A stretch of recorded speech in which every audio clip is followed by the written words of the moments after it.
lectures now are pre-recorded in advance. Film as a degree is generally quite practical.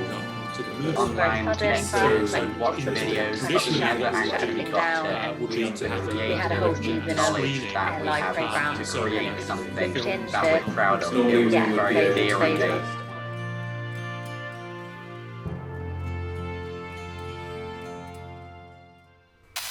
The year is 2020.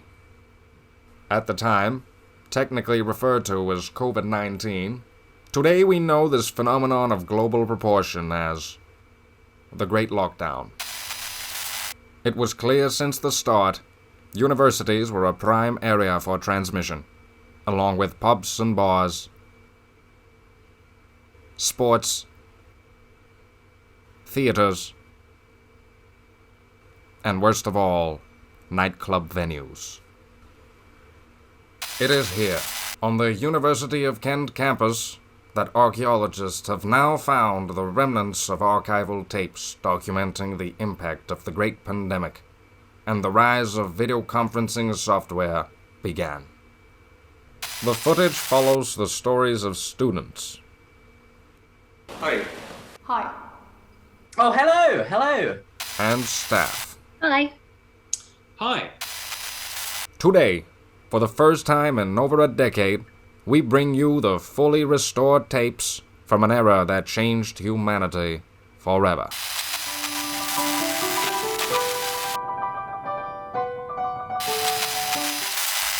In terms of how the pandemic has affected my studies, it's been pretty drastic. For me personally, editing is probably my favorite aspect of the film industry. Like it's where I want to go into as a career. The most interesting thing I've filmed this year is like a greasy chip making tutorial video.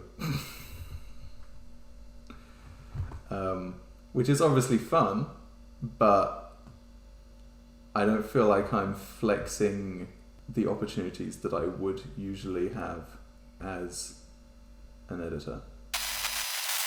I mean, the pandemic has massively impacted university. The library is so dead now. It used to be absolutely rammed with students studying in groups, and now it's almost like no one goes in there anymore. You know, students are studying from home or not even on campus, you know, and social distancing is a massive thing now in shops and the libraries and even rooms like this, editing suites, where, you know, there's limited capacities and wearing masks all the time. And, you know, one of the biggest things that has impacted is the learning online. The pandemic has affected the way that we teach, or certainly the way that I teach, in that lectures now are pre-recorded in advance, so we record those kind of usually, and then put those recordings up onto the Moodle page, because you know I'm teaching film, so in traditionally what we would do would be to have a lecture and a screening. And so, you know, the films now also we're making available online, and then the weekly seminar, which in the old days used to take place in a room. Everybody would be in the same room talking to each other around the table. You know, that now happens on Zoom.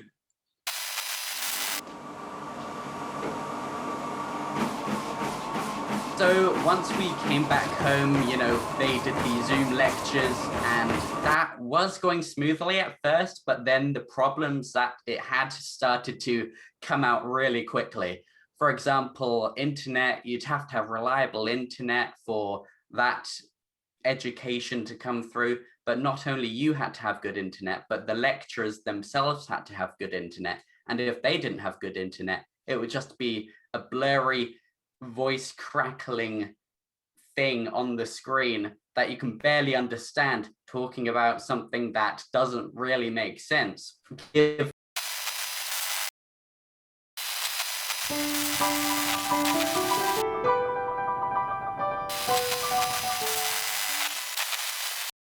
As for the School of Arts in particular, it's had quite a strong impact on it since film as a degree is generally quite practical. So there's been specific things like we haven't been able to book equipment, such as camera or lighting, and normally we would be able to get editing suites to work on our stuff, whereas now we've pretty much been limited to using our own computers, which obviously means that some students are at a disadvantage because the access just isn't there anymore. And for students who, especially first years and final years, who are having the task of having to produce a film or a short film for their final project or one of their assessments, a lot of the time now they have to rely on their own cameras, maybe even work off an iPhone. So it's definitely suffered ever since the lockdown has begun. The arts department used to be far more social.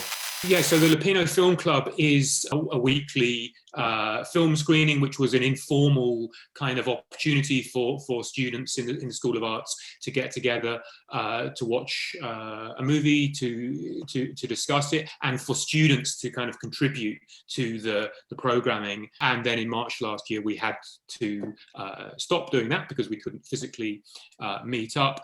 And so what we did was to switch it using Zoom, which we were all discovering last year, the wonders of Zoom, is we would have a weekly Zoom meeting, so that, you know, having watched the film, anybody who was interested could get together to talk about it.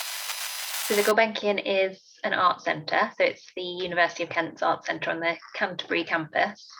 The national lockdown happened, so it was quite it was all very sudden for us. Like, we just suddenly had to kind of shut everything down, and reopened the cinema in August, and kind of went back to doing a few screenings a week, which was it was kind of mixed, I guess, but definitely a lot smaller audiences than we would normally get, obviously, as you'd imagine. People just being a bit more cautious about coming back.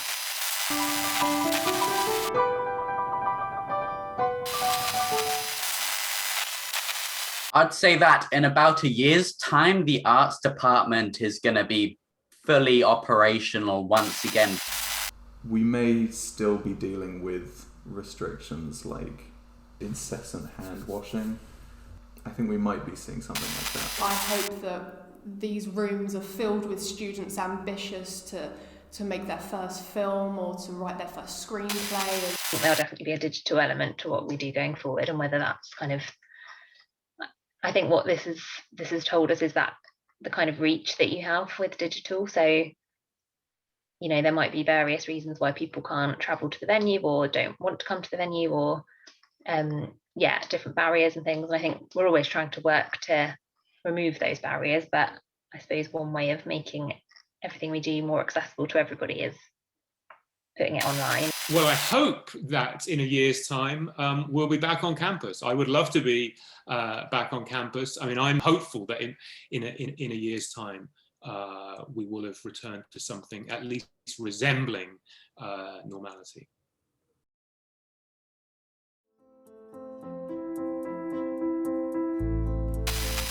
And through moments of hardship, united by nothing but cables and satellites, the people of Kent have proved yet again to never surrender, never give up, and rise up against the odds.